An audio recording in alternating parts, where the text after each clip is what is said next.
talking about lack of leadership, no decisive action taken, policy paralysis in all sectors, especially the strategic ones that make or break the economy. There was also a big charge made under the white paper, Joyita, about this pervasive corruption, whether it was the 2G scam, Colgate, Commonwealth scam. There is in fact even the mention of the INX media scam.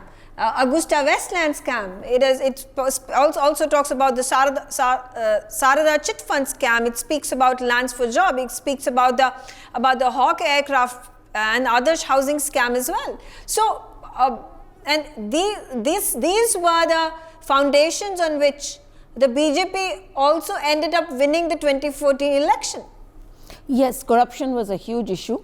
And the thing is, you see, I still remember Rahul Gandhi, when asked about it, he's saying something like, it was almost like that is something normal, it happens. And once these people come to power, you see the number of scams that will be coming out of the closet. So he almost, it was kind of, they had normalized it.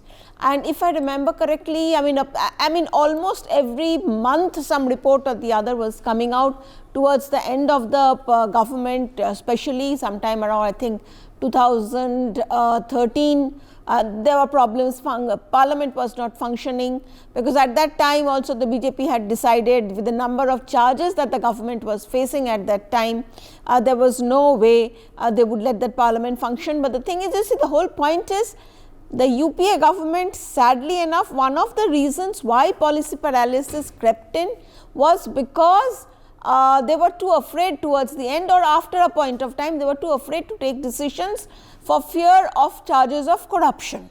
So that was one of the main reasons, and it kind of, Mr. Manmohan Singh, Prime Minister Manmohan Singh at that time came to be known as, somebody who was just signing chits. Say for example, the whole coal scam that took place, he was basically, certain recommendations were going to him from wherever they were coming, we don't want to get into it, and he was accused of signing chits. So the whole point was, you see, everything is related. It is not just, that Manmohan Singh was looking away. There was a reason why Manmohan Singh was not looking at certain things. There were certain other people who were kind of had a greater say on the government, greater say than what Mr. Manmohan Singh had. There were certain people who were running things. So it was the everything. If you are looking back at the UPA years, as journalists, we remember there was a lot of toxicity, and all these factors were contributing to that toxicity. Everything was interrelated. Right. I'm going to come back to Gautam and your response. Gautam, particularly, I'm going to specifically go scam by scam that has been put out. On top of the charts, of course, the Commonwealth Games scam that had been brought out. And it was, I think, Suresh Kalmadi who had to bear the brunt of it. There was no other politician. It was under the rule of Sheila Dikshit in Delhi that this scam took place. I think, I don't remember if any other politician or any other political leader had to go behind bars for this. We also speak about the 2G telecom scam, where A. Raja at this point of time is running scot-free. And again, a question about who is the culpable person and has that person been brought to justice. So how do we at this point of time ensure that accountability is brought to the people who were behind these lakhs and crores of scams, or has too much water flown under the bridge? Has flown under the bridge. Second is, there were the Congress and the UPA were very good at conducting such scams and having convenient scapegoats, usually out of the bureaucracy. And so if you did put anybody in jail, it was always a bureaucrat or a low-level official, or even the person in charge like Suresh Kalmadi, who was a sort of a quango politician. Now, the other part of it is that we have a very non-functioning judiciary, in the sense it's overburdened. It has It's very tardy. It takes ages between one thing and another. It is easy to block and delay in our legal system. So it provides a very rich field for crooked people because they can be indicted, but nothing happens. I mean, Rajiv Gandhi and Sonia Gandhi were indicted and are out on bail on criminal charges 15 years ago, and it's not going anywhere. You know, it just, why the legal system is stuck like that is a mystery, but that's how it is. It needs major reform. It will be very, very encouraging if something like that is evident in 2024 onwards. We've done infrastructure to a major degree. There's talk and credible talk of logistic costs coming down from 14% to 9%, which is great. That means bottlenecks have been removed, more are being removed. So over there, we're making a lot of progress. India was a very difficult place to do business in multiple ways, but one of them was infrastructure bottlenecks. But look at the legal system. On the face of it, it is a fair, well-evolved, British-based legal system. On the other, it is log-jammed. There is that collegiate, which is self-appointing. It's a very, like I said, non-functioning, and it would be all right if it was the lower judiciary, but it's the higher judiciary. And so we have major problems of credibility when we deal with foreigners. Now, another thing in the Forex is a lot of FDI, a lot of foreign direct investment, which pumps up the FDI, not just exports, as well as a lot of remittances. India is remittance king of the world. We have more remittances coming in than any other country in the world, including China. So, okay. But the problem is that how do we unlog jam many of these issues? And this is something that if you're going to catch a crook, you have to catch him before he dies and his third generation comes around before the verdict happens. Okay. Megha. All right. Dr. Bhattacharya, quickly coming to you as well, and particularly with regards to the transformation that the government of India claims it has made when it comes to infrastructural reform. And they have particularly mentioned about the improvement of physical infrastructure under NDA. And I don't know I don't think the figures can be fudged when you talk about the national highways or the cargo traffic, electrified rail routes, number of airports. They have all seen an exponential rise. Could this transformation have been done from 2004 to 2014? Was it possible to do that, or is it only because the Indian economy has grown thus far and we are catering to a large percentage of our population which has a more amount of disposable income in its hands, that we are now bound to build the infrastructure? So, we need to be clear about what is the cause and what is the effect. And Yeah. the cause, not that we have become prosperous so we can build the infrastructure. It's the other way around. Because we built the infrastructure, so we became prosperous. And the concepts of infrastructure were there even during Vajpayee's time. The whole Bharatmala was already conceptualized. In fact, at that time, I used to go around saying that we are building roads or highways for the first time after 500 years, because the last time before that highways was built was during Shesha Suri's time. And in fact, what he did was take up the Uttar Pata and the Dakshin Pata and make it better. But those highways were again 5,000-year-old highways. So for thousands of years, practically, we did not build highways in this country. And then we had NDA 1 building those highways, and the whole concept of Bharatmala and subsequently Sagarmala, the whole concept of river ports. I mean, we killed river ports during the British time, or rather the British killed it because they didn't want rivers to compete with railways. So when they built the railway line, they wanted railway lines to be profitable. We all know it's cheaper to send goods over rivers, and they actually destroyed the river ports. What we did, post independence is we never bothered to go back and rebuild those river ports. 40% of cargo in Europe goes over river. So it is one of the most efficient, eco-friendly modes of transportation. We didn't build it back.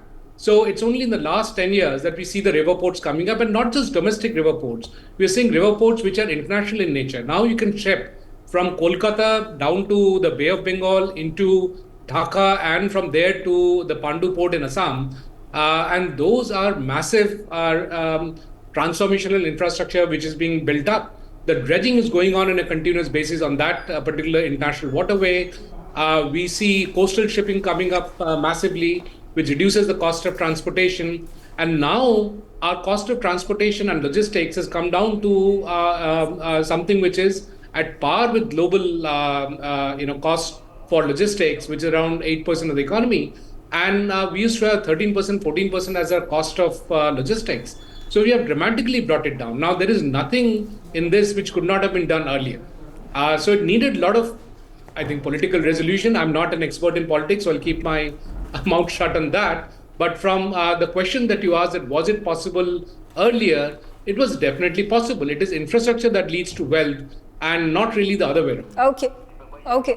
Joyita, I'm going to come back to you and talking about the transformation of the Indian banking system that the government of India under BJP at this point of time stakes claim to. It is talked about how the insolvency and bankruptcy code was essential to bring the banking structure under some sort of scrutiny to ensure the NPAs did not happen, the frauds did not happen, the defaults did not happen.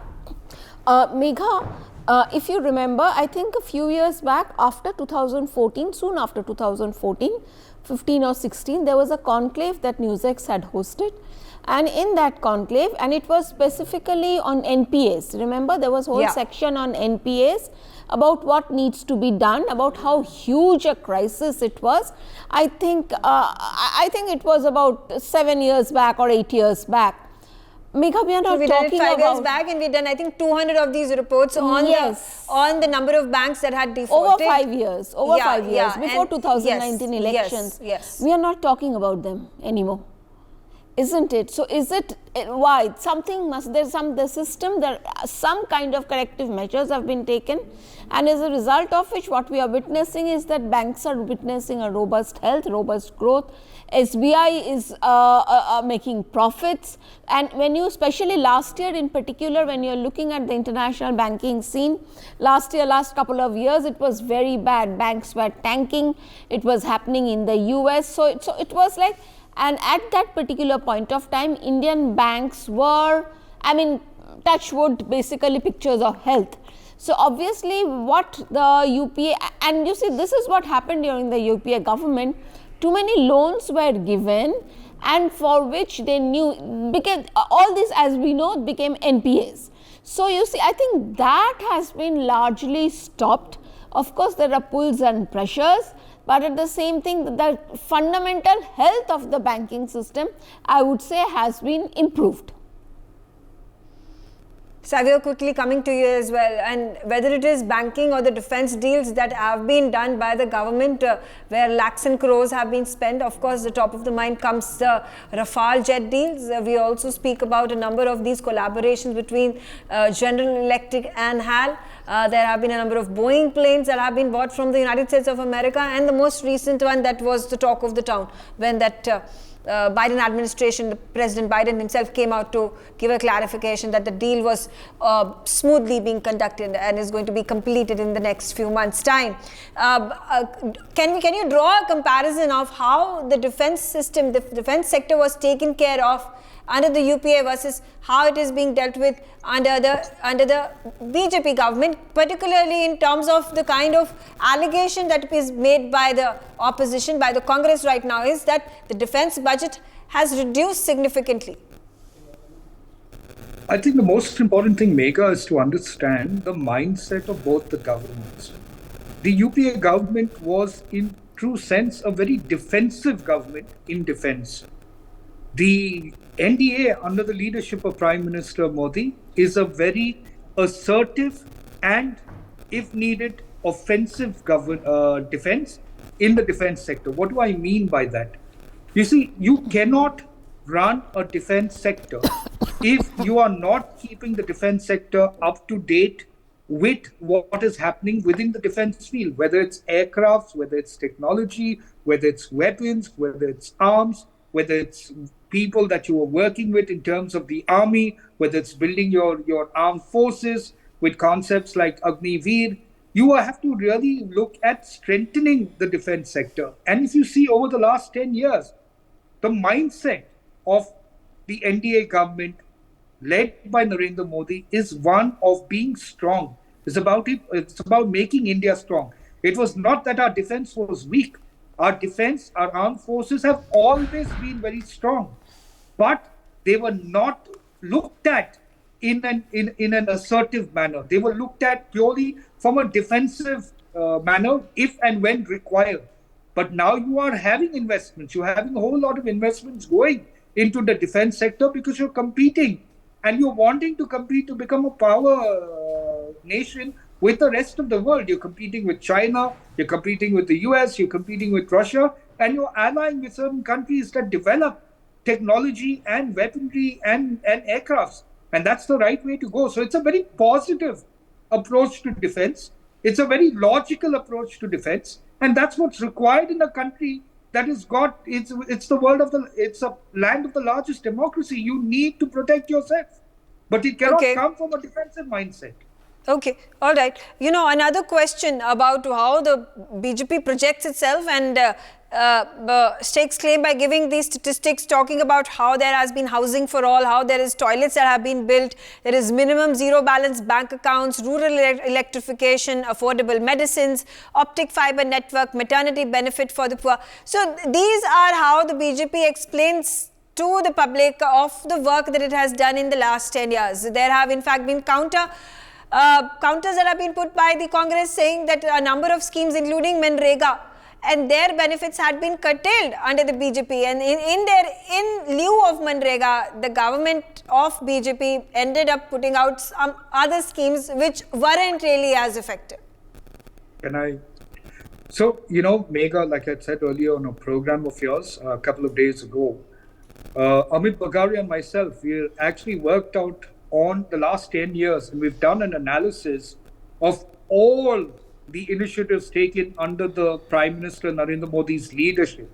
And I can tell you one thing, that there is no doubt that Congress at that point of time had certain intent to do what they set out to do.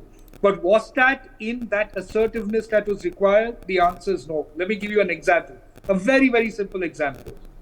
Funds transferred to economically weaker sections during the UPA regime was only 7,637 crores.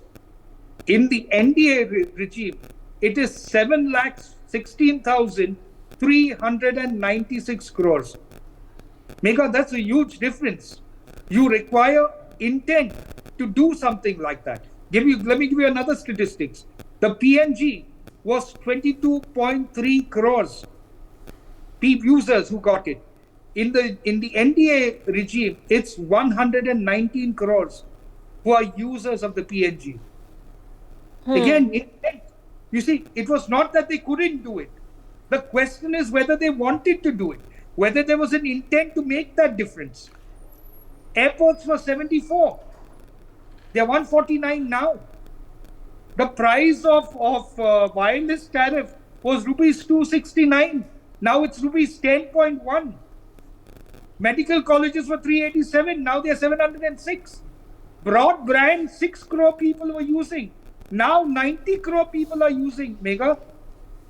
Again, but the Congress keeps harping upon the point that there has not much been done when it comes to farmer reform. There is also said that the Prime Minister Kisan Samman Yojana has not reached the farmers as had been projected by the government. In fact, the funds that have been allocated have not fully been utilized. It has also spoken about how the 3 farm laws that had to be repealed by the government. It has also been mentioned that the minimum support price has not been, the farmers have not been given the benefit of the minimum support price. And it obviously gives the examples of the new farm protest that at this point of time are gaining traction.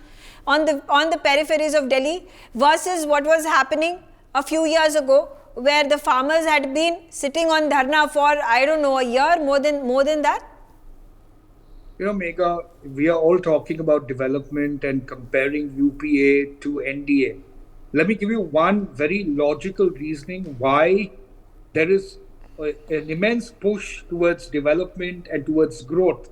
That's because NDA did one thing very correctly, and I'll tell you as an analyst. They got many people to come out and pay taxes. Many people today are coming out and paying taxes, and taxes and money into the system allows for you to drive progress, to drive economic growth. Secondly, many people are leaving their monies in the bank.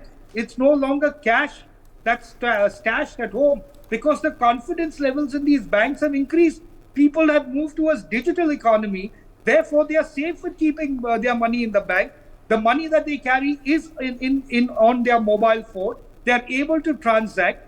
Today, yes, you have certain concerns with the farmers that the NDA government has improved.